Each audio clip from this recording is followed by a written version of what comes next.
आज के समय में बहुत सी चिंताओं के साथ में जो एक चिंताजनक बहुत बात है वो ये है कि आजकल लोगों में पेशेंस बहुत कम है।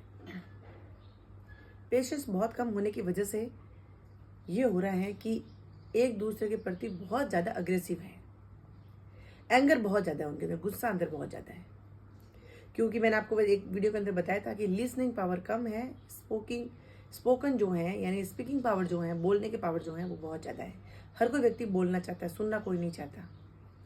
लेकिन जितने भी व्यक्ति बोलना चाहते हैं, सुनना नहीं चाहते हैं, उन सब से मेरी एक रिक्वेस्ट है, वो ये है कि जब भी आप किसी से बोलते हैं या किसी से आर्ग्यू करते हैं या किसी से उलझ जाते हैं या किसी से बहस करते हैं, बोलने से पहले आप सोचिए ज़रूर कि आप क्या बोल रहे हैं।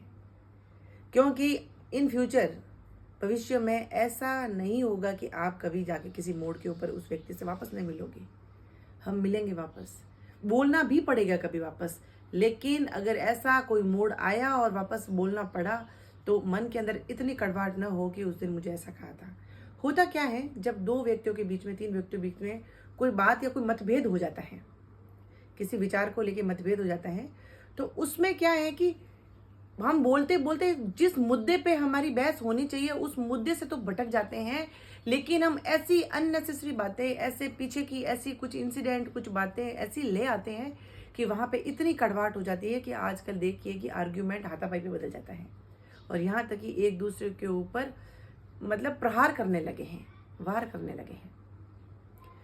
तो उन सब से कहती हूँ कि मान लो कोई बात हो गई, कहते हैं कि थोड़ा बहुत ऊपर नीचे हो जाता है और मनमुटाव भी हो जाता है, बात हो जाती है, तो लेकिन जिस मुद्दे पे बात हुई है, जिस मुद्दे को लेके आपका झगड़ा हो रहा है या आर्ग्यूमेंट हुआ रहा है, उस मुद्दे से मत भटकिए।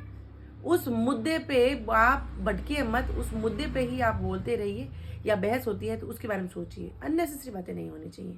ये शब्दों के जो वार होते हैं ना, पीढ़ियां दर पीढ़ियां याद रखी जाती हैं और ये जो होती हैं नफरत में बदल जाती है और ये नफरत आगे से आगे तक ट्रांसफर होती है।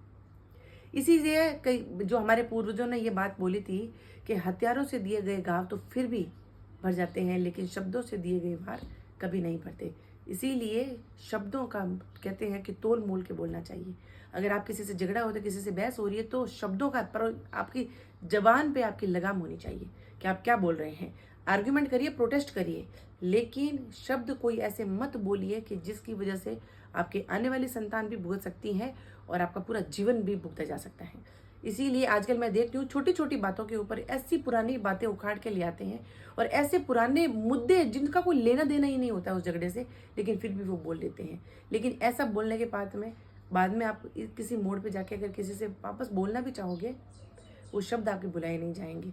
क्योंकि जो कहते हैं हथियारों का वार सिर्फ शरीर के ऊपर होता है और धीरे धीरे समय के साथ में वो निशान भी चला, घाव भी भर जाते हैं और निशान भी चला जाता है।